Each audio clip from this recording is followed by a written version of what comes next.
to the news on NTA International live in Abuja. I am Jumbo Yusuf. First, the headlines. The National Security Council with President Buhari presides over National Security Council meeting with Defense Headquarters to set up an investigative committee to unravel the circumstances surrounding the alleged Taraba killings.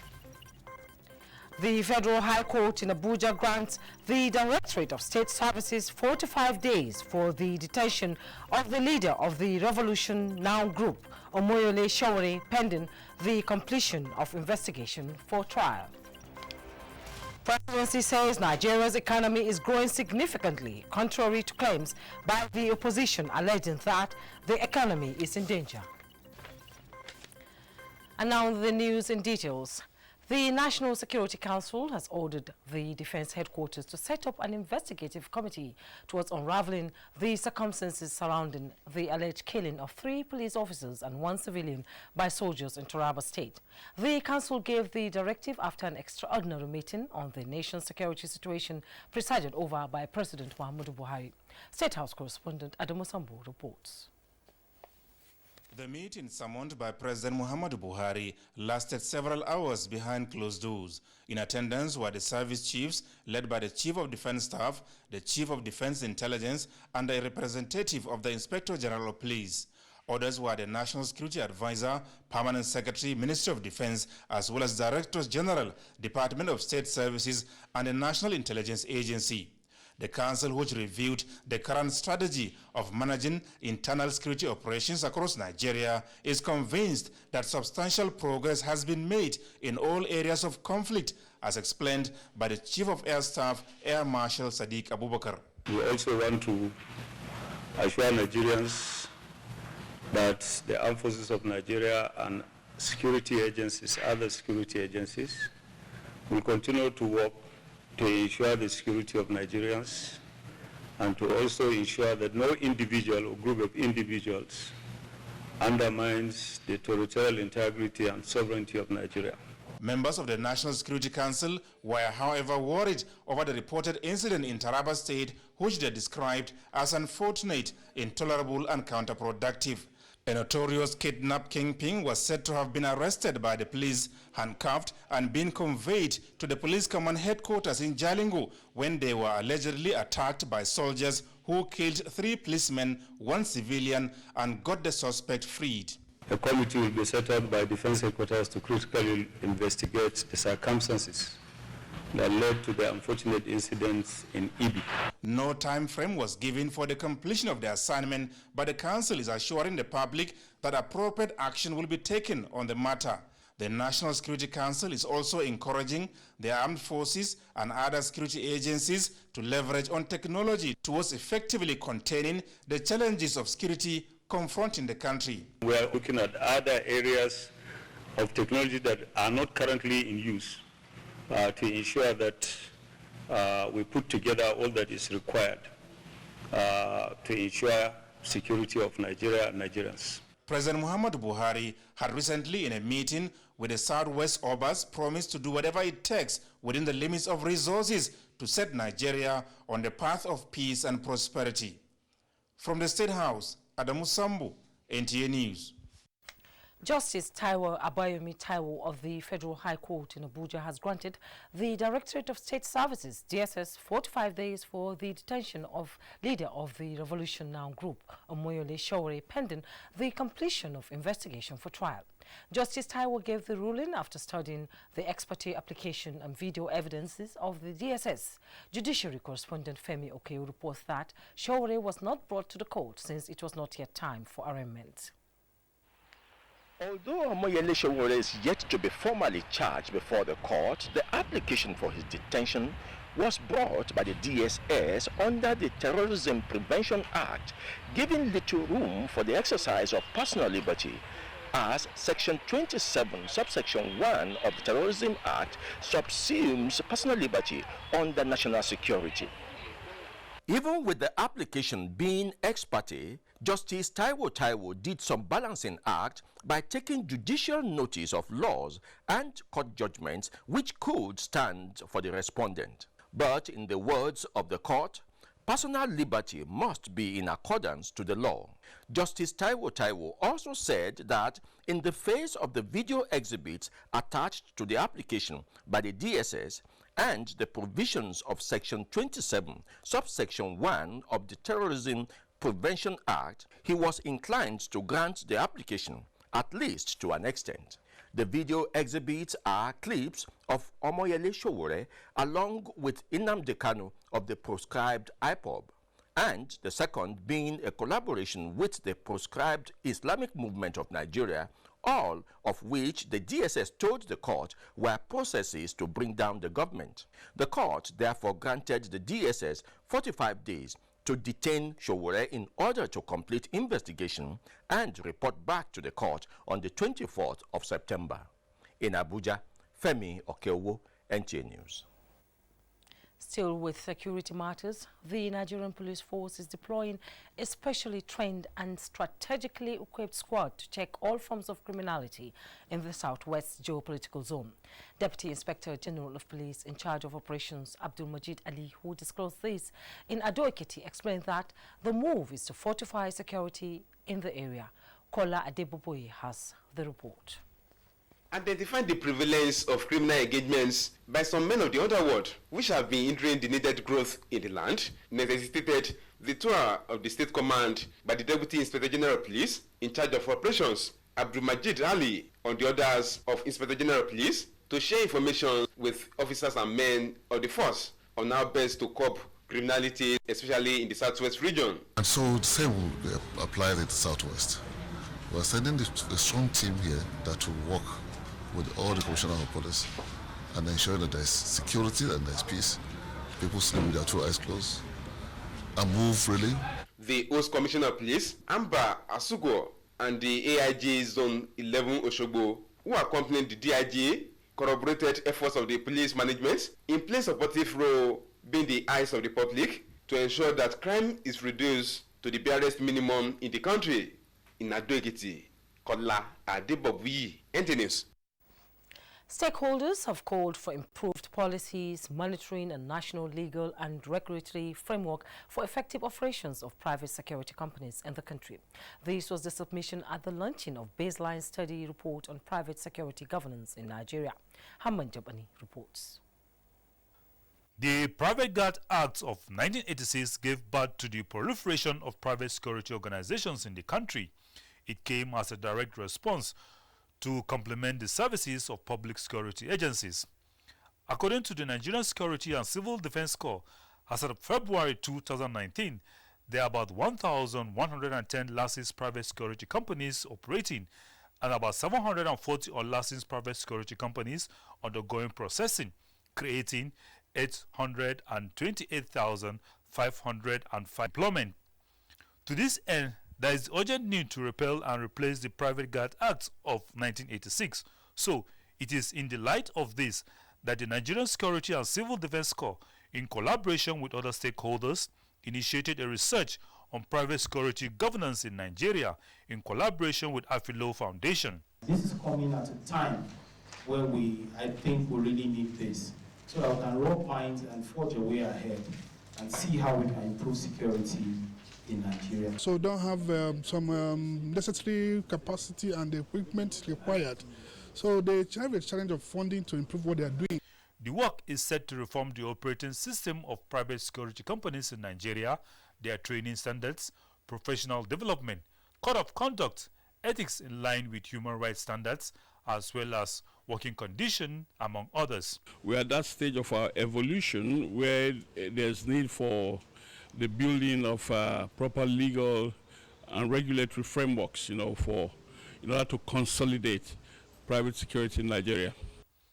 The finding is hope to revolutionize the operation of such private security organizations for optimal security of the country. Hamman Jabani, NTA News. Now, away from security matters, the presidency says Nigeria's economy is growing significantly, contrary to claims by the opposition PDP alleging that the economy is in danger.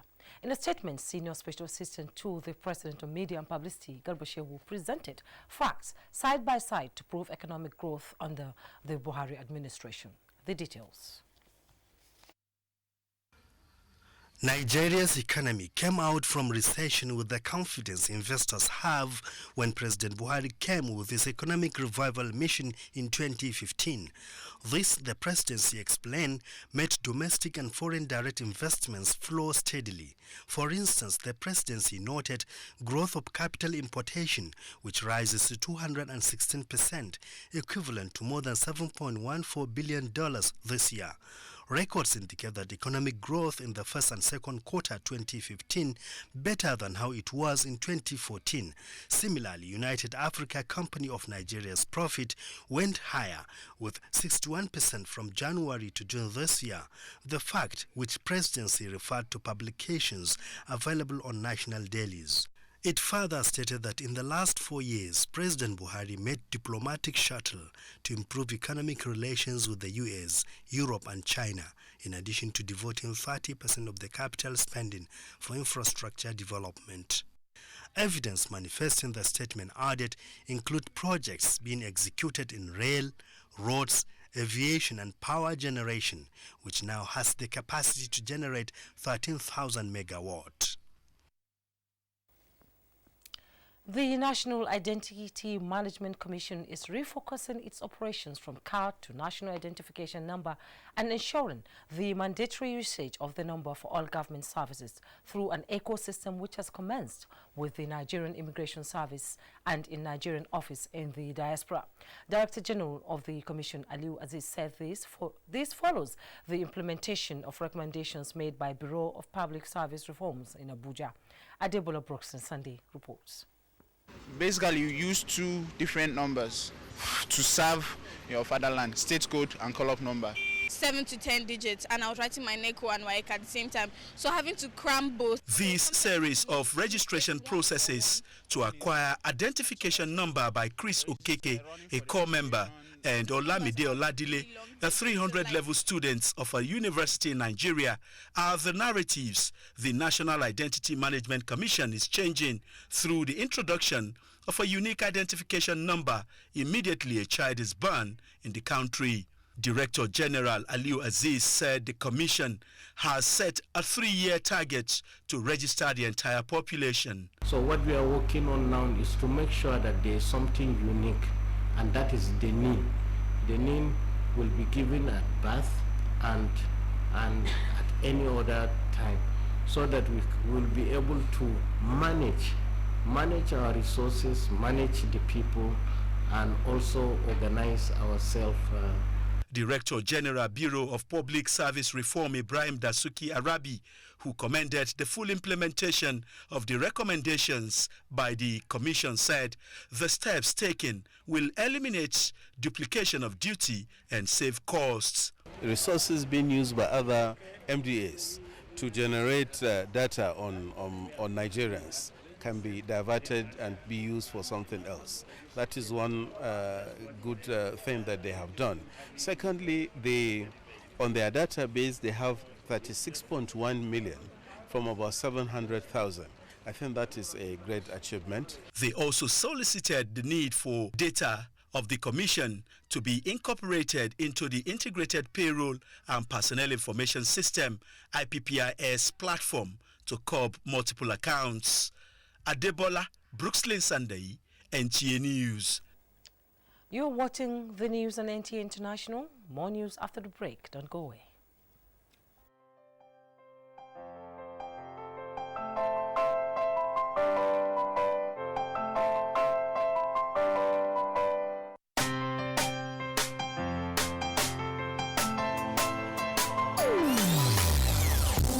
Hear the call of change. Stand up, Nigeria. Change is here and it's going to stay. Change begins with you. Oh yeah, make we go. Go to so let the change begin from within. Look at you, Ogerola. Change begins with you and me. Change begins with me. Change begins with me. Change begins with me. This message is brought to you by the Federal Ministry of Information and Culture. NTA International News. Africa as it is. Welcome back. European refineries patronize Nigeria's crude just as the government is set to boost the country's mushroom business. Details of these and more with Musa Baba Aliu. A report shows that the European refineries are in high demand of Nigeria's crude oil. India has also been a consistent customer of Nigeria. The report also indicates that buying interest for both spot and term barrels has been robust, especially among refiners in France and the Netherlands. One of such demand is from Egina Deepwater Field, which came on stream late December, and production is now 200,000 barrels per day on the average, providing a near 10% boost to Nigeria crude production. The $16 billion Deepwater project ranked as the biggest oil in the gas investment in Nigeria. Still talking commodities, Nigeria is to enhance production and processing of mushroom for export to commodity markets within and outside the African continent. The global mushroom market accounted for more than $38 billion as at 2018. Mushroom production is capable of boosting food production and improve foreign exchange earnings for the country.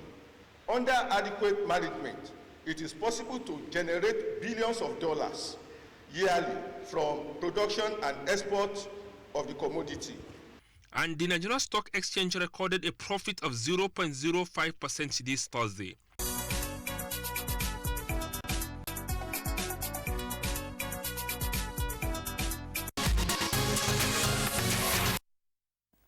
A coalition of non-governmental organizations led by budget supported by MacArthur Foundation has decried poor funding of education in Nigeria.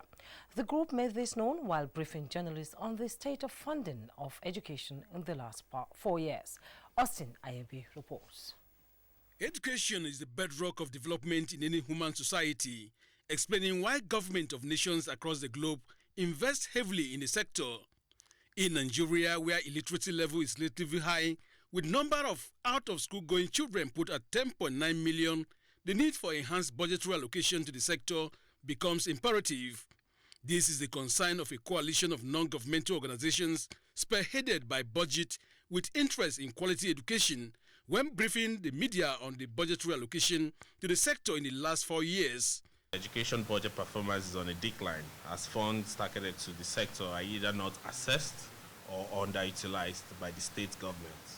The highest allocation the sector has received was 483.1 billion, which is 10.8% of the budget size of 4.49 trillion in 2015. One of the ways to develop our education system is to develop, fund and implement policies and programs and be transparent and accountable on the utilization of the funds to citizens.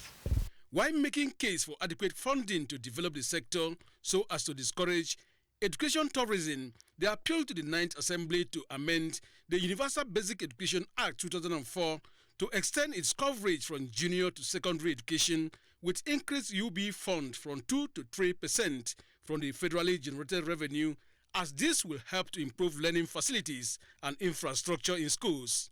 In Abuja, I'm Austin Anyebe, NTA News.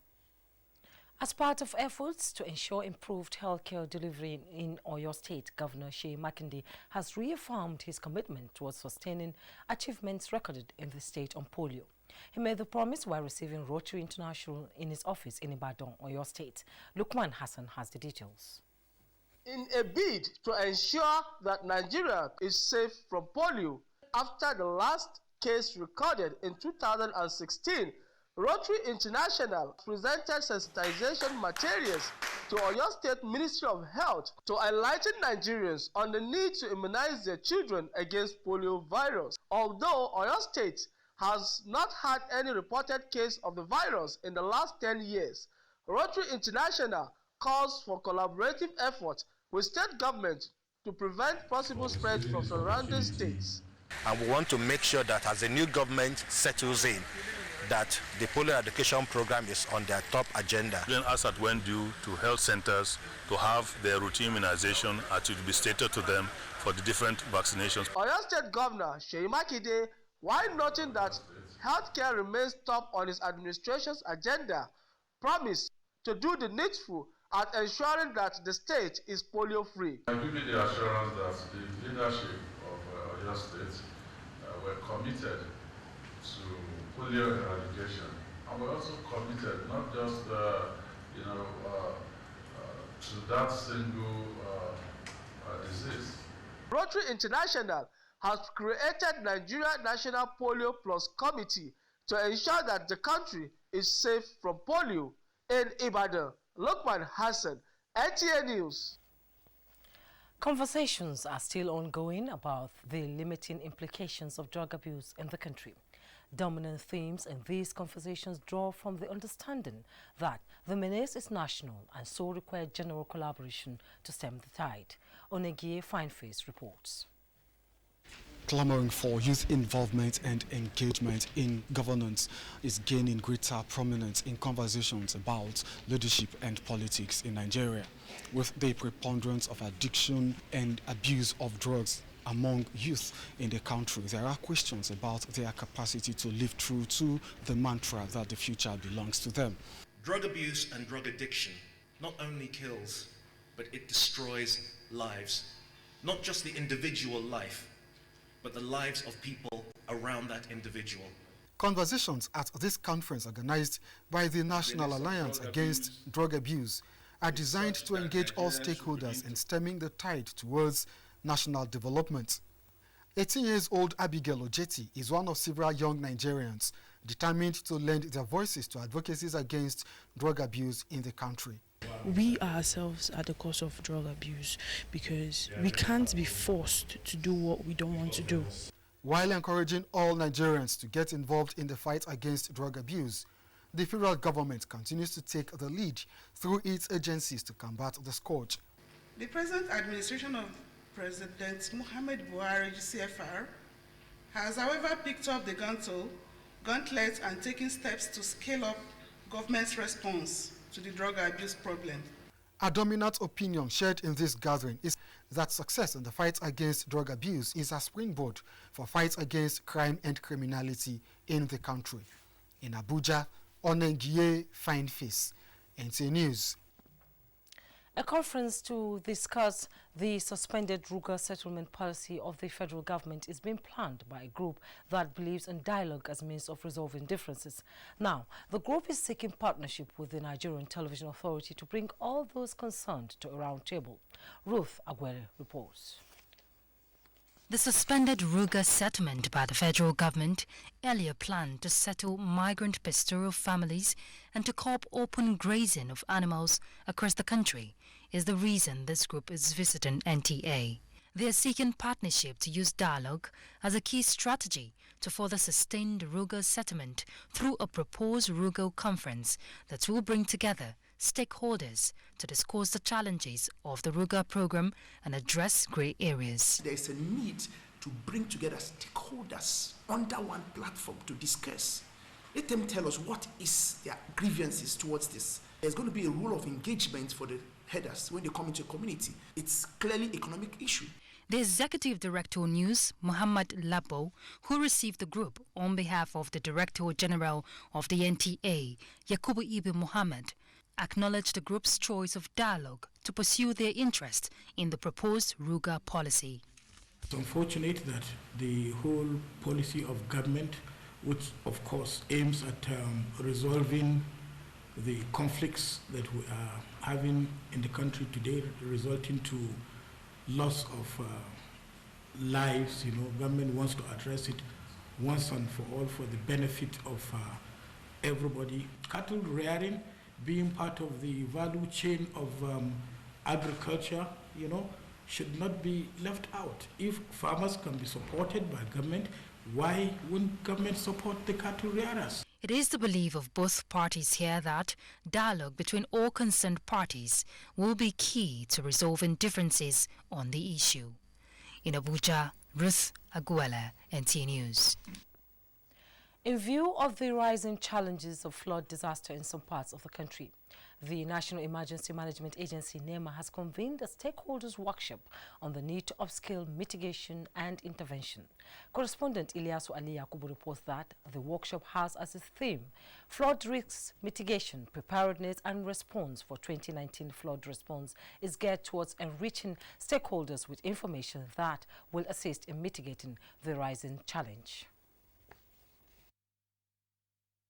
The 2019 flood prediction by the Nigerian Hydrological Services Agency puts more than 30 states of the Federation in severe risks of flooding. This is due to the predicted high inflow of water from the transboundary of Nigeria occasioned by climate change.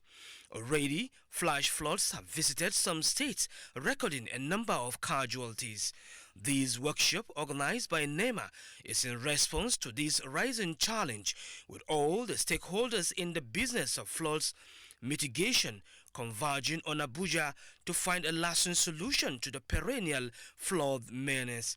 While recounting his story of flood management in Adamawa State, the Executive Secretary of SEMA, Mohammed Aminu Suleiman, said Adamawa State was severely affected by the 2018 floods disaster, and the 2019 flash floods in the state has already claimed more than 10 lives.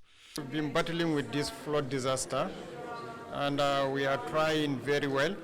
My expectation is that I think we will have a broader knowledge of it, just like I said earlier, a broader knowledge of what we are supposed to do. And make sure that we do the best we could, strategize and bring all the stakeholders together in our various states. Director General, National Emergency Management Agency, NEMA, Mustafa Mehajja, expressed confidence that the achievements of the 2018 floods intervention will be consolidated and improved upon in the 2019 floods response. Has been put together in a simplified manner to remind stakeholders of their roles in disaster risk reduction, mitigation, preparedness and response. The workshop drew participants from the national and state emergency management agencies, the Federal Fire Service, Nigerian Navy, the Federal Road Safety Corps, Ministry of Water Resources, and other relevant stakeholders. In Abuja, Ilyasu Ali Yakubu, NTA News. That's it on the news for now. More news on other platforms on the NTA. Thanks for watching. I am Juma.